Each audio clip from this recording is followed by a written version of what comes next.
Assalamualaikum warahmatullahi wabarakatuh.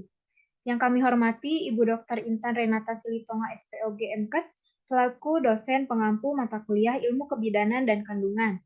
Sebelumnya, perkenalkan kami dari kelompok 1, saya Tina Tiara Budiman sebagai moderator yang akan memandu jalannya diskusi pada kesempatan kali ini. Di sini saya bersama teman-teman saya, yaitu ada Putri Adinda sebagai pemateri 1, Melani sebagai pemateri 2, Nia Adia sebagai pemateri 3, Deti sebagai operator, kemudian ada Devi Mulyanti, Halisa Dina, dan Anissa sebagai tim pembuat PPT. Pada kesempatan kali ini kami akan mempresentasikan hasil diskusi kami yaitu mengenai analisis kasus infertilitas. Baik, langsung saja kepada pemateri 1, saya persilakan.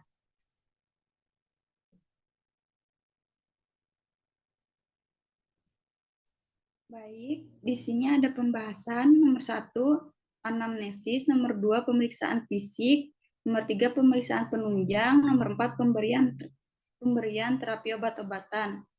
Selanjutnya ada kasus seorang wanita 35 tahun menikah 7 tahun belum mempunyai anak, siklus haid teratur 28 hari, 7 hari dan nyeri di perut bawah setiap haid. Keluhan keputihan lama dan tidak diobati nyeri, belum pernah periksa USG ataupun pemeriksaan lainnya. Suami usia 40 tahun merokok 1 bungkus sehari, bekerja di pabrik dan berurusan dengan mesin panas setiap hari. Suami belum periksa. Selanjutnya ada anamnesis, 1, keluhan utama. Klien mengatakan nyeri di bagian perut bawah, keputihan yang cukup lama. 2, riwayat kesehatan. Klien berusia 35 tahun datang ke bidan dengan keluhan nyeri di bagian perut dan keputihan yang cukup lama. Klien sudah menikah dengan suaminya selama 7 tahun dan belum mendapatkan anak. 3, riwayat kesehatan keluarga. Klien mengatakan bahwa suaminya merokok 1 bungkus sehari dan bekerja di pabrik berurusan dengan mesin panas setiap hari. 4, riwayat penyakit dahulu. Klien mengatakan belum pernah mengalami penyakit ini sebelumnya. Selanjutnya, ada pemeriksaan fisik pada wanita. 1, ovarium membantu menentukan kualitas dan kuantitas sel telur untuk ovulasi. 2, tuba. Tes ini dilakukan untuk mengecek adanya sumbatan di tuba Fallopi saluran dengan panjang sekitar 10-13 cm dan diameter sekitar 1 cm yang menghubungkan antara indung telur dan rahim. Selanjutnya ada nomor 3, korpus diagnosis dengan HSG atau hiperkopi dan berkaitan dengan hipo atau minor. Abortus berulang. 4, serviks dilakukan tes PK untuk menyingkirkan waktu tes yang tidak akurat. 5, peritoneum dari sudut fertilitas, terapi eksisi mengalahkan medis. Pada pria, 1, hitung dan fungsi sperma. 2, karakteristik ejakulasi imunologi. 3, anomali anatomi. 4, ukuran testis. 5, penurunan testis. 6, variskole. 7, abnormalitas outflow. Selanjutnya saya serahkan kepada pemateri 2. Baik, di sini saya akan melanjutkan dari pemateri 1, yaitu ada pemeriksaan penunjang. Pemeriksaan yang pertama ada pemeriksaan hormon FSH dan estradiol diperlukan untuk deteksi hipotalamik amenorrhea ovarian insufficiency. Dan ada pemeriksaan progesteron, prolaktin, dan TSH juga diperlukan untuk menunjang diagnosis gangguan ovulasi. Ada pemeriksaan anti Mullerian hormon yang mencerminkan seberapa banyak cadangan sel telur dan ovarium dalam ovarium. Semakin rendah kadarnya, semakin kecil kemungkinan untuk memperoleh keturunan. Lanjut, ada pemeriksaan penunjang lainnya, yaitu ada hysterosalpingografi. Pemeriksaan radiologi ini dilakukan dengan memasukkan zat kontraksi melalui serviks. Pemeriksaan ini akan memperlihatkan bentuk uterus dan melihat apakah tuba Fallopi terbuka atau tidak. Dan ada ultrasonografi atau USG. USG sangat penting dan menjadi evaluasi ginekologi yang rutin dilakukan. Pemeriksaan ini dapat mengevaluasi posisi uterus dan memberikan informasi mengenai ukuran dan irregularitasnya.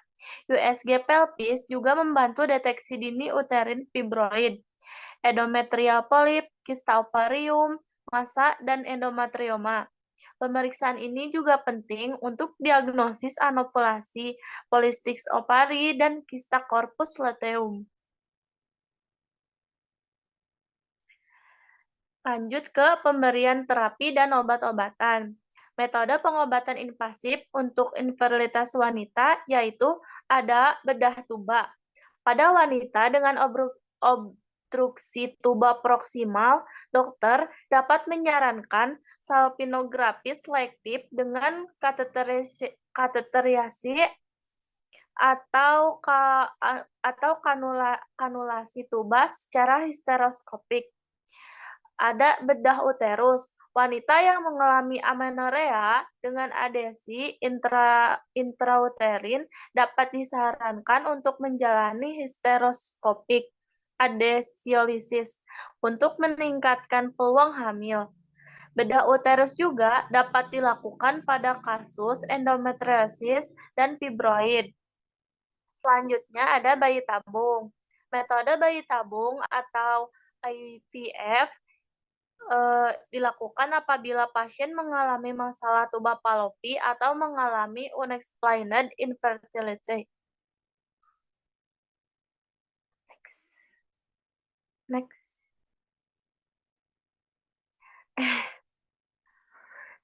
Dan ada metode pengobatan invasif untuk infertilitas pria, yaitu yang pertama ada bedah mikro atau bedah restorasi untuk patensi duktus. Metode ini dapat dilakukan bagi pasien yang memiliki riwayat vasektomi. Bagi pasien yang butuh bypass blokade epididymis seperti pasien dengan azoospermia obstruktif dan bagi pasien dengan obstruksi duktus ejakulatori. Ada spare retival microsurgical epididymal sperm aspiration MESA atau MISA melibatkan pembedaan terbuka dengan bantuan mikroskop untuk mencari tubulus epididymis dan mengambil sperma dalam jumlah besar. Dan ada intrasitoplasmic sperma injection atau ICSI. ICSI dilakukan sebagai bagian dari tindakan IVF. Dokter menginjeksikan sperma tunggal ke dalam sel telur untuk membantu fertilisasi dengan menggunakan peralatan manipulasi mikro yang sangat kecil. Metode ini dilakukan dengan atau tanpa pre-implantation genetic diagnosis. Dan yang terakhir ada digital high magnification of sperm. Metode ini melibatkan prosedur IVF dan juga ICSI. Metode ini dilakukan pada pasien pria yang mengalami infertilitas berat karena abnormalitas jumlah atau morfologi sperma yang signifikan. Baik, selanjutnya akan dilanjutkan oleh rekan saya kepada pemateri 3. Saya persilahkan. Baik, terima kasih. Di sini saya akan melanjutkan materi selanjutnya, yaitu pemberian obat-obatan. Di sini ada yang pertama ada clomifen, digunakan untuk merangsang ovulasi pada wanita yang mengalami masalah ovulasi tidak teratur atau tidak ada ovulasi. Clomifen bekerja dengan merangsang kelenjar hipofisis di otak untuk melepaskan hormon yang mengatur ovulasi.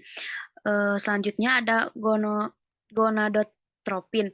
Obat-obatan ini mengandung hormon follicle stimulasi atau FSH dan lutein atau LH yang digunakan untuk merangsang perkembangan dan pelepasan sel telur pada wanita. Gonadotropin sering digunakan dalam pelepasan sel telur pada wanita.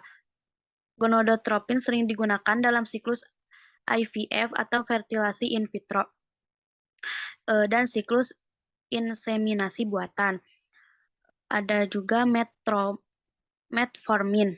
Obat ini biasanya digunakan untuk mengobati diabetes tipe 2, tetapi juga dapat digunakan dalam pengobatan infertilitas pada wanita dengan sindrom ovarium polikistik atau PCOS. Metformin membantu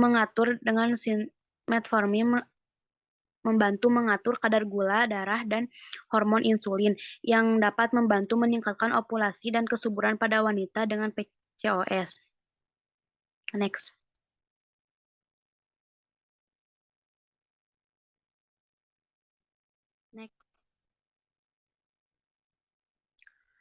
Selanjutnya ada bromokriptin. Obat ini digunakan untuk mengobati wanita dengan produksi hormon prolaktin yang berlebihan atau hiperprolaktinemia. Prolaktin yang tinggi dapat mengganggu ovulasi. Bromokriptin bekerja dengan menghambat produksi prolaktin yang berlebihan. Selanjutnya ada asam folat. Asam folat adalah suplemen vitamin B yang penting untuk kesuburan dan kehamilan yang sehat. Wanita yang berencana hamil atau sedang mengalami masalah kesuburan biasanya direkomendasikan untuk mengkonsumsi suplemen asam folat untuk membantu mencegah cacat tabung saraf pada bayi yang belum lahir. Selanjutnya ada hormon tiroid. Jika infertilitas disebabkan oleh gangguan fungsi tiroid, pengobatan dengan hormon tiroid sintesis mungkin diperlukan untuk mengatur kadar hormon tiroid yang normal. Next. Kesimpulannya, dari kasus yang sudah dibahas dapat dikatakan bahwa pasangan tersebut mengalami infertilitas. Faktor terjadinya infertilitas dapat muncul dari kedua pihak, adapun upaya pengalaman pada infertilitas dapat dilakukan dengan menjaga pola hidup sehat. Pada pria, pengobatan infertilitas yang dilakukan adalah mengatasi kemungkinan masalah seksual secara umum, mengobati infeksi, tetapi terapi, hormon konsumsi, obat-obatan tertentu, hingga tindakan operasi. Sementara untuk wanita, ada beberapa jenis pengobatan yang bisa dilakukan mulai dari pemberian obat kesuburan untuk merangsang ovulasi, tindakan operasi untuk memperbaiki kesuburan, inseminasi intrauterin atau inseminasi buatan, serta memanfaatkan teknologi reproduksi berbantu. Baik, selanjutnya saya kembalikan lagi ke moderator. Terima kasih. Terima kasih kepada pemateri yang telah memaparkan materinya. Mungkin cukup sekian diskusi kita kali ini. Semoga bermanfaat bagi yang menonton video ini. Mohon maaf apabila ada kesalahan. Wassalamualaikum warahmatullahi wabarakatuh.